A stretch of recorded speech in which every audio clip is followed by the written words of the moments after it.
Bienvenue sur Pulse IA, la revue d'actualité de BGT présentée grâce à l'intelligence artificielle.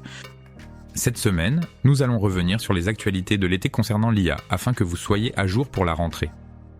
Commençons avec une nouvelle annonce chez OpenAI qui lance son moteur de recherche pour concurrencer Google.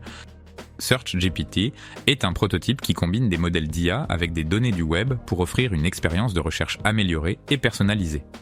Ce moteur de recherche est actuellement en phase de test. Il vise à simplifier l'accès aux informations en temps réel, tout en préservant les relations avec les éditeurs et en respectant le contenu original.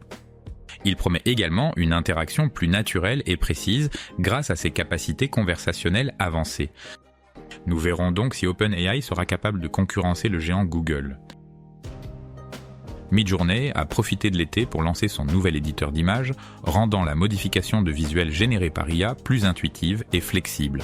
On peut citer dans les nouvelles fonctionnalités des options comme l'édition de prompt, le changement de format et la manipulation détaillée des éléments de l'image. Cela permet de travailler plus en profondeur les images en simplifiant notamment l'ajout ou la suppression de détails spécifiques.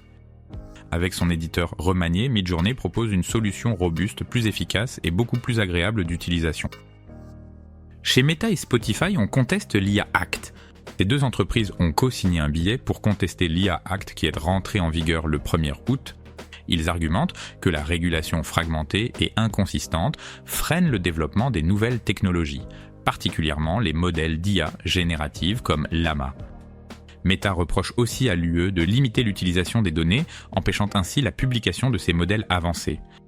Ces arguments paraissent peu convaincants à l'heure où d'autres réglementations similaires sont à l'étude, notamment en Californie. Côté statistique, Google a sorti une étude montrant que 86% des entreprises utilisant l'IA ont vu leur chiffre d'affaires augmenter de plus de 6%. Ce qui est pour le moins conséquent, étant donné que les entreprises interrogées réalisent un chiffre d'affaires supérieur à 10 millions de dollars.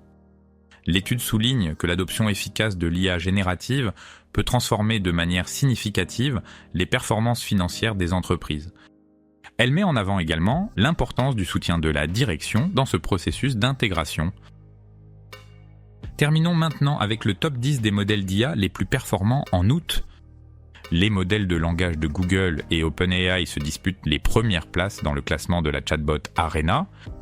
Le modèle Gemini 1.5 Flash de Google s'est particulièrement distingué, intégrant le top du classement avec des scores de performance élevés. On peut noter que Meta se hisse en 7e position avec Meta Llama 3.1, tandis qu'Anthropic perd 2 positions avec Claude 3.5 Sonnet, qui est pourtant son modèle le plus avancé. Merci d'avoir suivi notre revue d'actualité, n'hésitez pas à liker et partager cette vidéo si vous l'avez appréciée. À très bientôt avec toute l'équipe BGT.